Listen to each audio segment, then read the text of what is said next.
Hey you guys, this is Infection Control, Lesson 1B. So what are we going to learn today?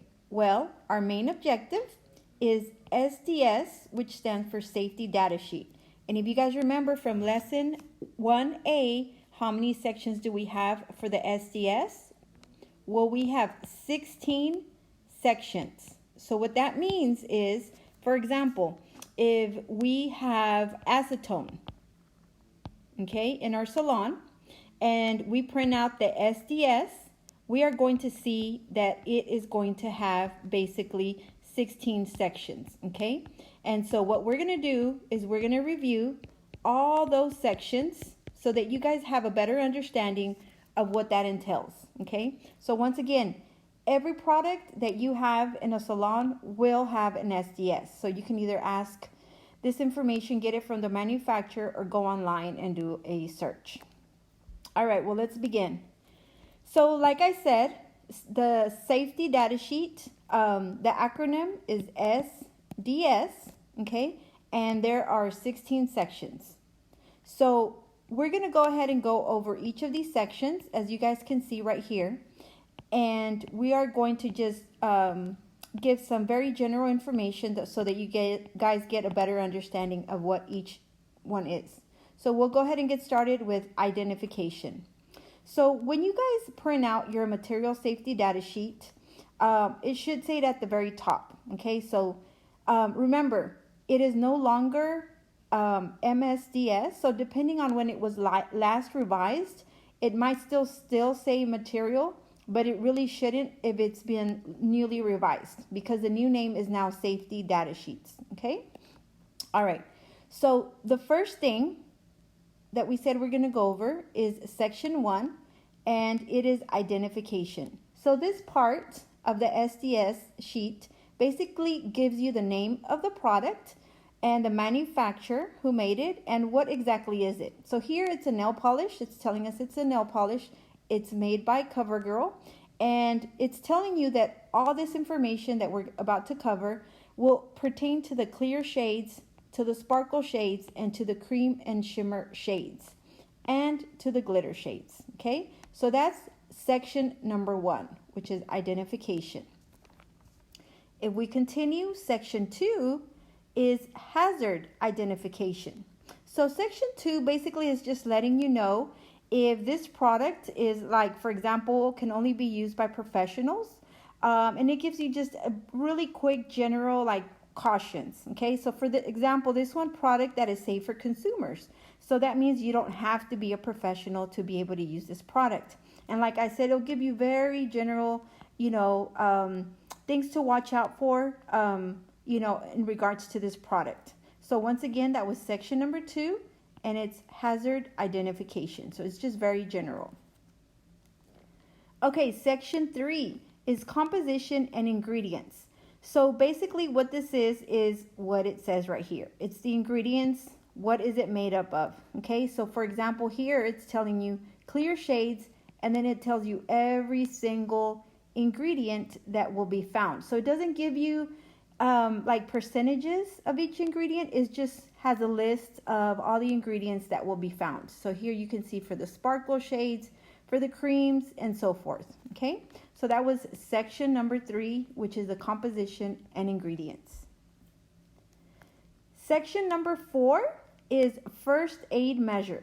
So this one, what it does, it just basically gives you as a consumer what should you do, for example, if you get this product in your eye? You want to rinse 15 to 20 minutes. So the first aid measures is basically just information on what you can do on your own before any professional gets there. So let's say, for example, depending on the product, let's say it gets into somebody's eye, but you feel like, oh my goodness, this is serious. I'm going to have to call 911. Well, while you wait for the paramedics to get there, it tells you right here, go ahead and rinse, so that when the paramedics get there, you have already kind of started and they can already see and assess if there's anything that they need to do on their part.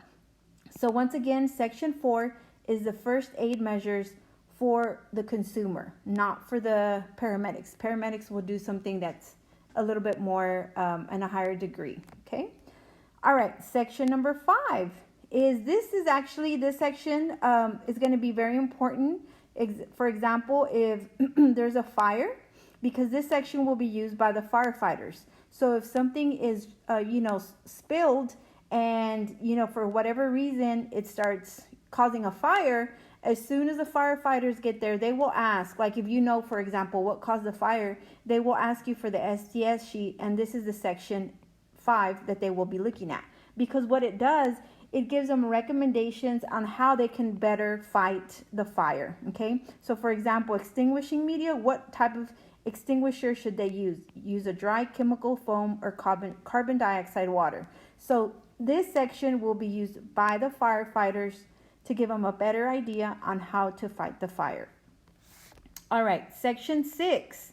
What section 6 does, it gives you accidental and release measures, okay? So this is basically recommendations on how to minimize exposure. So let's say you did spill, the product. So what do you need to do to make sure that you don't get affected?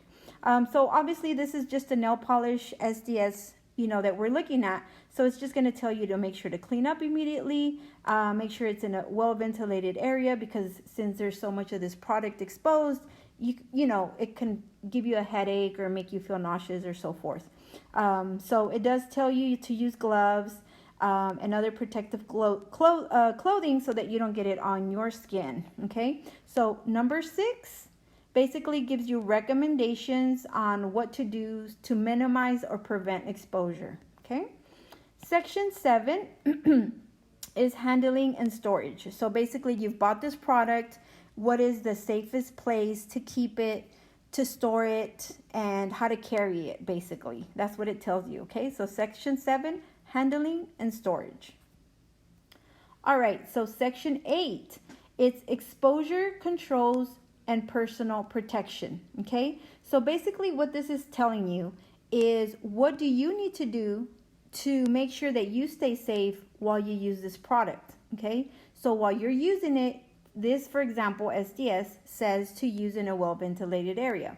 So section 8, which is exposure controls and personal protection, just gives you a general recommendation on what to do so that it doesn't affect your health, okay? Section 9 is physical and chemical properties, okay? So basically what this is making sure not to have it at extreme temperatures, okay? So it tells you basically kind of what the average temperature should be, because otherwise it might start looking a little different and it's not going to work the same. So this is more of basically, not to have it in extreme temperatures, whether it be too cold or too hot. It kind of gives you that information, okay? Section 10, stability and reactivity, okay? So basically what this is saying is, okay, let's say, for example, it got too hot. They really don't recommend for you to use it anymore because it's not going to work like it should. So it kind of tells you what to look out for so that you know when this product is no longer good to use for, okay? So section 10, stability and reactivity, when not to use the product anymore, okay? Section 11 is toxicology information. So this is where it gets a little bit more detailed as far as what to look out for, okay? So for example, this is the nail polish, right? And it says chronic defects. So let's say you're going to be using this a lot. Well, according to this, it says finished product is not expected to have chronic health effects. So basically, it's saying that it doesn't have any toxins, and it really shouldn't cause any health issues, okay? So if you were to use it, you should be fine. So section 11 gives you information on toxins that can affect your health after a long-term use. All right, we're almost done. Let's go to section 12, okay, is the ecological information. So ecological information, basically what it's saying is, if you were to dump this product, okay, into some type of environment, whether it be a lake, a pond, or the ground, the dirt, whatever, what is it going to cause? What's going to happen? What effect will it have on the earth, basically, okay? So that's what section 12 is. So, for example, this one says, the product ingredients are expected to be safe for the environment. Okay, so if you were to drop it in the ground, in the floor, in water, supposedly it should not affect the environment. All right, section 13, disposal concentration. So let's say, for example, you have nail polish and you pour it in another small container because let's say you don't want to double dip. Well, this is going to tell you, what do you do with that extra product? Like, you've already used what you needed. Do you throw it down the drain? Can you throw it onto the ground? So certain chemicals should not be poured down the drain because what it does is they can harden and then you'll have, issues with your plumbing. So section 13 basically tells you what is the proper way to dispose of the product. Okay. Section 14 is transportation information. So basically what this is once the product is manufactured, how should it be shipped or transported? Okay, so certain chemicals should not be transported via air, for example. And so, for example, this one tells you the finished package and product should be transported by ground. Okay, so they recommend ground only. Okay, so section 14, transportation information basically is the shipping method. Okay. Section 15 is additional regulatory information. So section 15, it's going to have a little bit of everything that maybe not necessarily, could be added into the other categories, but it's still very important. So let's look a little closer into this one, okay? Because the regulatory information has very important information as well, and it's a little bit more detailed. So remember, on the section with the ingredients, it just gave you a list of the ingredients. But on here, if you guys can see it, it's also giving you the ingredients. But now it's telling you what percentage of it is in the product. Okay, so for example, this ingredient, okay, is at 15 to 40%. Okay, this ingredient is at 15 to 40% and so forth. So this is very important to know because you want to make sure that if there's any extra information that you need to know, this is where it's going to tell you exactly any ingredient in here that might cause cancer, birth defects, or affect birth defects as well. So if we look at this product, okay, because this is section 15, additional regulatory information, it says right here. Let's look at this one. U.S. states, California Proposition 65. It says this product is not, okay, subject to warning labels under California Proposition 65. So just in case you guys don't know, California Proposition 65 is basically a proposition that makes manufacturers list any significant exposure that can cause cancer, birth defects, or other reproductive harm. So for example, if this, chemical, which is the nail polish, had an ingredient maybe that's at a certain level that's really high and can cause cancer, it has to tell you, okay? It has to tell you what percentage it is and, if it can cause cancer. So this one says that it's not subject to the warning label under California 65. So it's always really important that you guys look at those ingredients, especially if this is going to be a product that you guys are going to be using in the long term. Okay. All right. And then our last one is number 16, which is a revision date. Okay. So basically what this is the last date that the SDS was revised or the last date that it was actually created, depending on how old or how new the product is. So number 16 is the revision date. Basically, any information that's on the SDS, when was it last revised? Okay, anything that's on here. So once again, you guys, it's very important that you guys know your 16 sections of the safety data sheet. And please make sure that you review them and that you go over them so that you can better understand them. Thank you so much, you guys.